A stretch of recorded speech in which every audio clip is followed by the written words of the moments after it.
વિસાવદર તાલુકાની અંદાજે 100 જેટલી બહેનો દ્વારા પોતાની વિવિધ માંગને લઈને હેલ્થ ઓફિસરને આવેદનપત્ર આપ્યું છે। આવેદનપત્રમાં આશા વર્કર બહેનોની માંગ છે કે જોખમી સગર્ભાની તપાસ બંધ કરેલ મશીન ઇન્દ્રધનુષની કામગીરીનું વેતન આપવું, આભા કાર્ડની કામગીરીનું વેતન આપવું, ઇન્સેન્ટિવના પત્રક મુજબ વેતન આપવું। સંગીતાબેન દીનુભાઈ પરમાર, ગામ લાલપુર, તાલુકો વિસાવદર, જિલ્લો જુનાગઢ।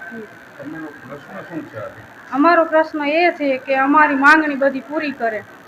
અમારે જોખમી સગર્ભાની તપાસ એ અમારે કટ થઈ ગઈ છે, પછી મિશન ઇન્દ્રધનુષનું એ કટ થઈ ગયું છે, આભા કાર્ડની કામગીરીનું એ અમને મળતું નથી, ઇન્સેન્ટિવના પત્રક મુજબ મળવાપાત્ર ઇન્સેન્ટિવ છે એ અમને મળતું નથી। પછી અમે ફિક્સ પગાર 18,000 કરી દે એવી અમારી બધી આશા બહેનોની માંગણી છે,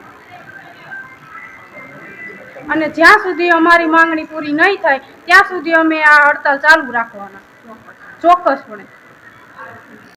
આશા વર્કર બહેનોને 24 કલાકમાં જ્યારે પણ બોલાવવામાં આવે છે ત્યારે તેઓ હાજર હોય છે, તો પણ આશા વર્કર બહેનોને કામગીરીના પ્રમાણે વેતન 18,000 આપવામાં આવે તેવી માંગ સાથે વિસાવદર તાલુકાની તમામ આશા વર્કર બહેનો અચોક્કસ મુદતની હડતાલ ઉપર ઉતરી છે।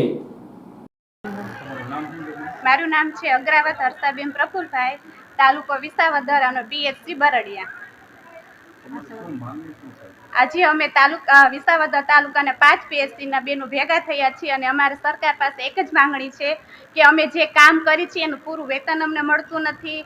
અમને અડધી રાતે પણ કોલ કરવામાં આવે છે, તે છતાં અમે બધા કામો કરીએ છીએ એનું પણ અમને કાંઈ મળતું નથી। અમે PMJYના કાર્ડ, પછી આભા કાર્ડ, તે છતાં અત્યારે જે રોગચાળો નીકળે છે એનું કામ પણ અમારી પાસે કરાવે છે, પણ અમને પૂરતું વેતન મળતું નથી। એટલે અમારે સરકારશ્રીને એટલી જ વિનંતી છે કે અમને ફિક્સ પગાર કરી દે 18,000, અને અમને જે ઇન્સેન્ટિવમાં છે અમે એટલું જ કામગીરી કરશું, એનાથી વધારે અમે કાંઈ નહીં કરીને જ્યાં સુધી અમારી માંગણી સ્વીકારવામાં નહીં આવે ત્યાં સુધી અમે વિસાવદર તાલુકાના તમામ બહેનો હડતાલ ઉપર છીએ।